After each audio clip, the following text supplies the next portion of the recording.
to this week's bonus clip. We record this as part of our wrap pod following the Leinster v Edinburgh match, which you'll find on Apple, Spotify, and all the usual other places. Last week, we harped on the Leinster 10 jersey post Sexton, but obviously his role at the province went way beyond his position on the pitch. At the time of recording, Leinster have still to make a formal announcement on the new makeup of the leadership group. Going to yourself first, Connor, how do we see it looking by the time the Champions Cup kicks off? I think that there won't be a huge number of surprises when an official captain is named. You look at the leadership group that's existed over the last couple of years. You look at the players who are consistently stepping up and consistently present. I'm talking the likes of James Ryan. I'm talking the likes of Gary Ringrose. I'm talking Luke McGrath. Now, unfortunately, Luke's out with an injury for the next little while, so that may impact. But as he's still part of that leadership group. It's been great to see Scott Penny making that step up to being captain for the last 3 games. I think it says an awful lot for what he's doing for the squad. He's not as vocal as other players towards referee. I think you just look at the Edinburgh game and there seemed to be a lot of chat from Ross Maloney, another one who is part of that leadership group. And I'd say, I didn't notice it, but I would be surprised if the likes of Rhys Ruddock wasn't saying a few words to him when he came on as well. So there's a strong leadership group, a core group there already. One of the things I definitely noticed during the Edinburgh game, there was one point where an Edinburgh injury had the Leinster players all just gathered around together. And one fella I saw having a word, one guy who I was surprised at, was Jack Boyle. This is a 21-year-old loose head saying, here, lads, here's what I'm seeing. Here's what we need to be doing. And I love that. I love that the players are all given that freedom to talk and to say, here's how I see things going. And here's what we need to do. And here's how we can be better. And you see it, it's all in the body language. It's the way he's addressing everybody and he's including himself in what he's saying. So there is a really, really strong core leadership group there. Naturally, a player like Johnny Sexton, he's going to leave a massive vacuum when he steps out from that leadership role. I can't remember who said it during the World Cup, that it was like having a coach on the pitch with you, somebody who really just understood what was going on and how to deal with things. You look at one of my favorite moments from the World Cup when Johnny says to Ben O'Keefe, I understand you want a free-flowing game, but you can't keep coaching them. If they're offside, they're offside. And it's that intelligence, it's that awareness, it's that knowledge of how to deal with things. And I don't think that in everything he's done, he's going to leave Leinster without other players understanding how he did things and why he did things. So that core group, as I say, the likes of James Ryan and Gary Ringrose and Rhys Ruddock and Scott Penny, and these guys who've been around for a long time, they are players who will have taken note, who will have paid attention to what was going on when Johnny was talking to a ref and how Johnny led. And whoever gets that captaincy position, they'll lead in their own way. They won't be the same kind of person that Johnny was, and they won't be the same kind of leader. In the same way, compare Johnny to Isa or to Leo, and they're all very different types of people. And so they lead differently. But I've no doubt that whoever is named as captain will have the full backing of the squad, will have the full agreement of the squad. I don't doubt there'll be some kind of, a chat had in a player's ear here and there where we're talking about so-and-so, what are your thoughts? Or who would you pick? Or where do you see the leadership coming from? And I think the squad over the last number of years have developed in that kind of way where it is very much a squad-based thing.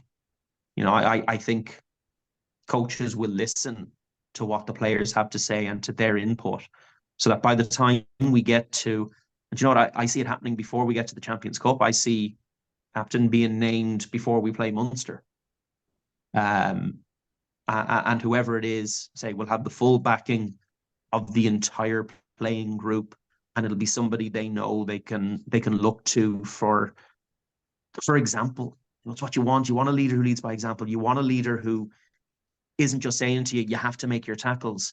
You want that leader who's made his tackles himself before he tells you to be making yours, who's making yards himself before he's pointing out your lack of yards or whatever it is. You want someone who's backing you up, someone who's on your side, and whoever they pick, I have no doubt is going to be very, very capable of the role.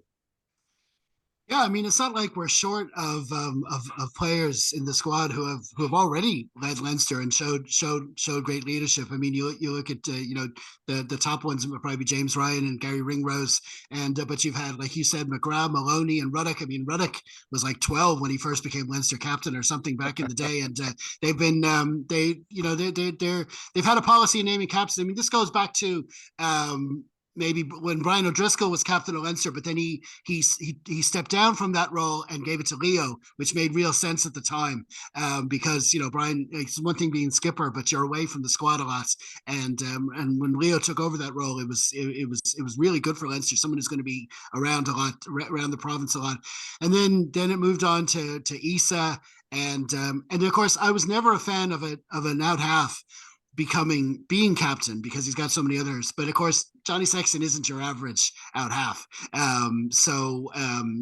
That is what it was, and he was the leader whether he was captain or not. So I suppose it was better that he had it. But like you say, we had all those alternatives. But then we're doing different things with it as well. Even this season, like you say, Scott Penny leading the team for the first 3 weeks, and we'll see how far that goes. And they even gave James Cohan the armband in the preseason. I think it was against Ulster. So they're doing a lot with the leadership group, and I just think hopefully they'll make a formal announcement on the actual makeup of that group soon. What do you think? Yeah. To be frank, the Perrys have left me very little to talk about, but I'll do my best. I think Penny getting the captain, I think it's great. They're obviously blooding him in to come in from the bottom because it's one at the top, you bring one up in the bottom. I think he's a very good choice. Yeah, I mean, Maloney is there holding his hand essentially, which is no harm. It's a skill to be learned as much as anything else, and frankly, probably more terrifying than most things you end up having to do on a rugby pitch, is have to talk to a referee in front of everybody, and try and persuade them necessarily occasionally. I think, Penny, McGrath, Ruddock, Maloney, you're probably looking at them as the URC leadership group, really. You're probably going to see any of them captain on a given match day, depending on who's in the team. I can see Ross getting a lot of captaincies over the course of the season because he really is a mainstay of that kind of URC side. Luke as well, but yeah, he's injured at the moment. Reese seems to have gotten them less these days. I think they're kind of taking the pressure off him. He's not the young man he used to be. He's only 29 or something now. I'd say Penny, he will probably, once this block is done and they start reintegrating the internationals properly, he will probably get maybe an occasional captaincy for an away to Zebra, that kind of a sort of a thing. But for club captain, I think really you're looking at one of two. You're looking at James Ryan and Guy Ringrose. It's no real surprise that they're both the front runners. I would say that I think there's not much between them in terms of qualifications for the role. I think the difference between them is what you want from your captain, and I think this maybe is why they haven't decided yet, because Nienaber hasn't come in yet, and they're going to want his input because he's going to have a big say in how the team performs going forward, what the mission statement for the team is going to be, and how they're going to play. And I think the captain is a big part of that. Are we going to have a defense forward team, a set piece forward team? Are we going to have a ball in hand emphasis rather than an off ball emphasis? And I think who you choose to be captain depends entirely on how you want to play, on what kind of team you want to be. But really, it could be either of them. I can't think of any argument over either of them not being. They're both going to start all of the big games if fit, and they both have all the skills.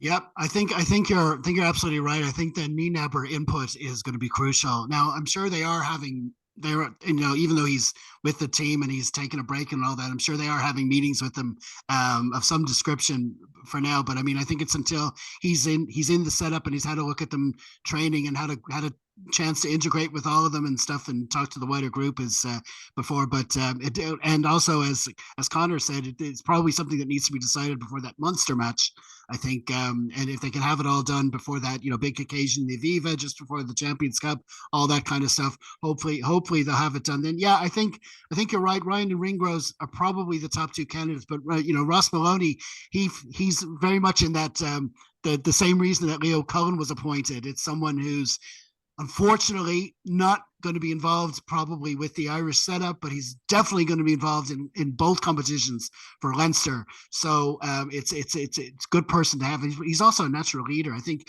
I got the impression, like you say, he was maybe holding Scott's hand a bit. I think it was just a case of, okay, this needs to be said. I'm going to say it now. I might have said to Scott afterwards, I'm sorry about that, but I just thought the ref needed to know that, and the ref was kind of reacting to that at the time. But this whole skill of talking to the ref, and that's changed as well with the ref mic, I think, as well. I think what Sexton was doing, and a lot of them do, is I'm saying this, and I know the whole world can hear me as well, and I'm getting this out there, so you're gonna have to maybe think about what I'm saying as well. There's a lot of that about, but that comes with experience, that comes with time, and like you say, it's good to see Leinster are not only looking at what's happening going forward, but also starting to bring up the pennies and even the Cohans to get the experience of all that as well. It's a great way of using the system, but like you say, hopefully we'll have some clarity on that soon, and probably before the Munster match. Yeah, Connor.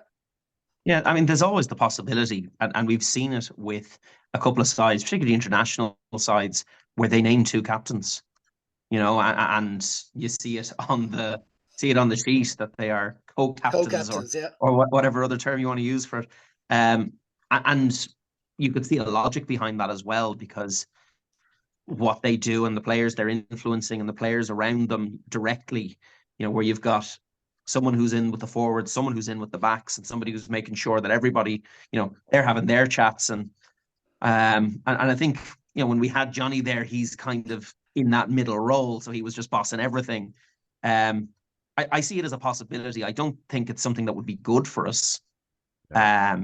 But you never know. I mean, it all depends on what they talk about, and as you say, what's our focus, what's our emphasis. Yeah.